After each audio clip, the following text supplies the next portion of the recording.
Muitas pessoas têm tido seus sonhos destruídos pela falta de confiança absoluta em Deus. A Bíblia está repleta de exemplos de grandes sonhos cumpridos para a glória de Deus. Encontro com a Palavra é um programa escrito pelo Dr. Dick Woodward e narrado por Pastor Edson Bruno. Ouça e descubra verdades que lhe ajudarão no seu dia a dia. Com você, Pastor Edson Bruno.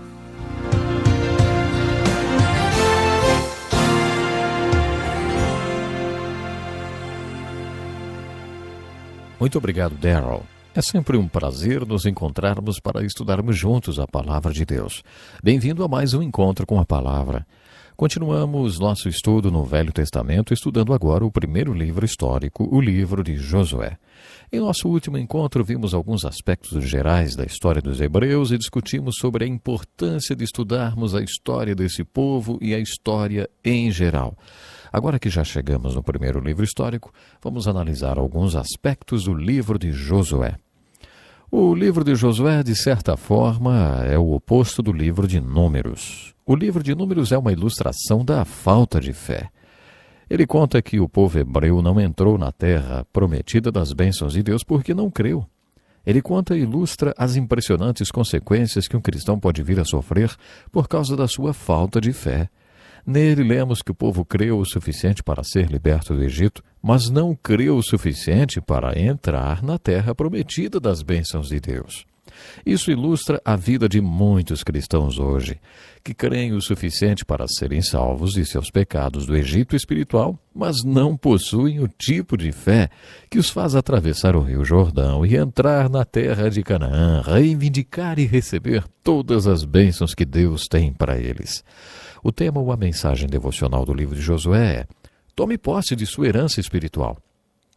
O autor do livro é Josué. E claro, ele também foi o assistente ou o sucessor de um grande homem de Deus chamado Moisés. Moisés treinou muito bem o seu sucessor e foi por isso que o povo teve tantas vitórias sob a liderança de Josué. Além de treinar Josué muito bem, Moisés também reproduziu características suas no treinamento que deu a Josué, transmitindo para ele toda a sua experiência. Essa didática ocorreu várias vezes nas Escrituras. Elias treinou Eliseu e Jeremias, entre os profetas, teve seus assistentes.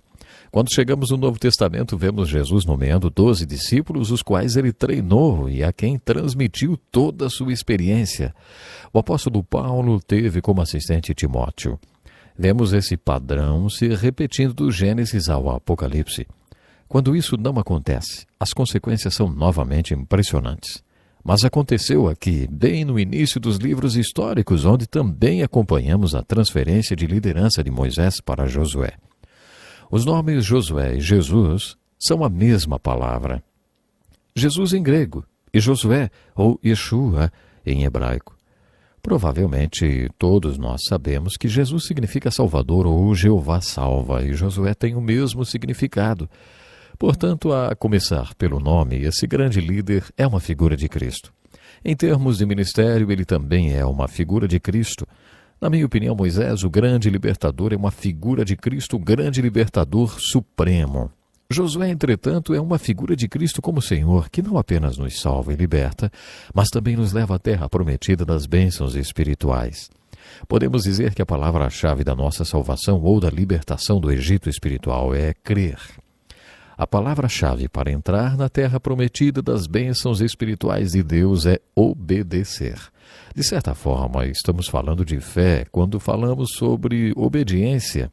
A palavra fé significa compromisso, o tipo de compromisso que faz a pessoa obedecer. Josué tinha 40 anos na época do Êxodo. Lembre-se, Josué e Calebe foram os dois únicos sobreviventes da peregrinação pelo deserto, porque quando eles voltaram de espiar a terra de Canaã, foram os únicos que trouxeram um relatório positivo. Deus levou em conta a fé deles e isso garantiu a sua sobrevivência, assim como aconteceu com Abraão. Mas Josué tinha 80 anos quando recebeu seu chamado para liderar o povo na entrada da terra de Canaã e na conquista de 7 nações que defendiam suas terras e que eram mais fortes do que os israelitas. Quando morreu, Josué tinha 110 anos. E durante toda a sua vida demonstrou ser um homem de força, fidelidade, demonstrou liderança, genialidade militar e, acima de tudo, demonstrou muita fé. Ele não ouviu seu chamado de uma sarça ardente como Moisés. Ele não recebeu seu chamado diretamente de Deus. Ele recebeu seu chamado de um velho homem que conhecia Deus e que o conhecia também. Esse velho homem era Moisés, é claro. Quando estudamos a liderança de Josué, observamos um período de transição muito importante. Moisés recebeu a palavra de Deus no Monte Sinai, diretamente de Deus. O seu chamado também foi feito diretamente por Deus na sarça ardente.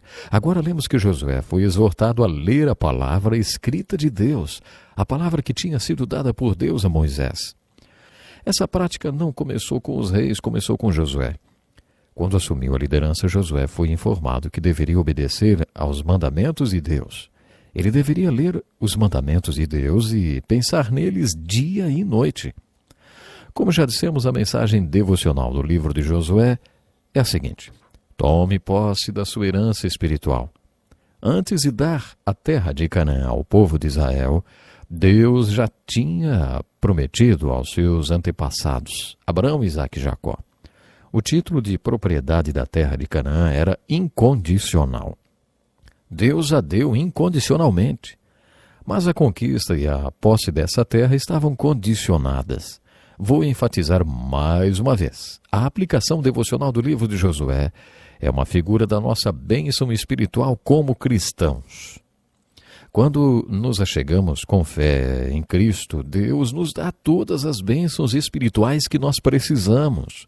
O nosso título de propriedade dessas bênçãos é incondicional, mas a posse e a implementação dessas bênçãos em nossas vidas é condicional. Isso está ilustrado para nós no versículo-chave do livro. Josué, capítulo 1, versículo 3. É o texto-chave de todo o livro. Todos os livros da Bíblia têm um versículo ou um capítulo-chave que servem como um resumo de toda a mensagem do livro. Esse é o versículo-chave de todo o livro de Josué. Quando o povo de Deus estava prestes a atravessar o Rio Jordão e invadir Canaã, ouviram essas palavras: como prometia Moisés, todo lugar em que puserem os pés, eu darei a vocês. Vocês percebem? A terra foi toda dada a eles. Em termos de título de propriedade, eles eram todos dono. Sim, eram donos de tudo, mas não em termos de posse. A lei de possessão determinava que cada metro quadrado da terra de Canaã onde eles pusessem o pé seria dado a eles. Era isso que receberiam, nem mais, nem menos.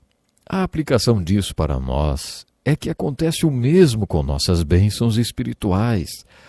A oração, as escrituras, a comunhão com os irmãos, a adoração, a alegria do ministério e o ser parte da solução de Deus para a obra que Ele está fazendo através do seu povo, isso são bênçãos espirituais que estão disponíveis para nós. Deus as dá a toda pessoa que crê. Umas tomam posse dessas bênçãos, mas outras não. O segredo é muito simples. Você tem que colocar o seu pé sobre elas. Você toma posse da oração orando. Toma posse da adoração quando adora. Toma posse das Escrituras quando a lê, compreende e a aplica. Dando um passo de cada vez, você toma posse de seus bens espirituais ou de suas bênçãos espirituais. Muitas pessoas acham que o conteúdo do livro de Josué está mais relacionado com os 5 primeiros livros da Bíblia e que, portanto, deveria ser estudado como um deles. Os 5 primeiros livros da Bíblia são chamados de o Pentateuco, porque eles são 5 livros da lei. As pessoas acham que os livros da lei têm muito mais a ver com a entrada do povo na terra prometida e como o livro de Josué leva o povo para dentro da terra prometida. O conteúdo do livro pertence ao Pentateuco, mas nós descobrimos mais uma linda alegoria da salvação. Em Gênesis você tem as sementes ou a fonte da salvação. Em Êxodo você tem a libertação da pena ou do poder do pecado através do sangue do Cordeiro Pascal e do poder do Deus que faz milagres. Levítico ilustra o propósito imediato desse tipo de salvação, que é adorar ao Deus que salvou e libertou você. Deuteronômio é repleto de ilustrações que nos encorajam a atravessar o Rio Jordão e entrar na Terra Prometida. Quando você chega na Terra Prometida, tem que tomar posse da sua herança espiritual e viver cada uma das bênçãos que Deus planejou para a sua vida. O livro de Números é aquela impressionante ilustração negativa de uma geração inteira do povo de Deus que não fez nada disso. Nesse livro temos a morte de uma geração inteira que não creu, mas como já dissemos, o livro de Josué é a antítese para o livro de Números. O livro de Números apresenta uma grande ilustração de falta de fé, enquanto o livro de Josué afirma: você pode tomar posse de toda a sua herança espiritual. Isso não é maravilhoso? Quando lemos o livro de Josué, aprendemos que podemos conquistar tudo pela fé. Você pode entrar na terra prometida das bênçãos de Deus e viver tudo que Deus planejou para você como cristão.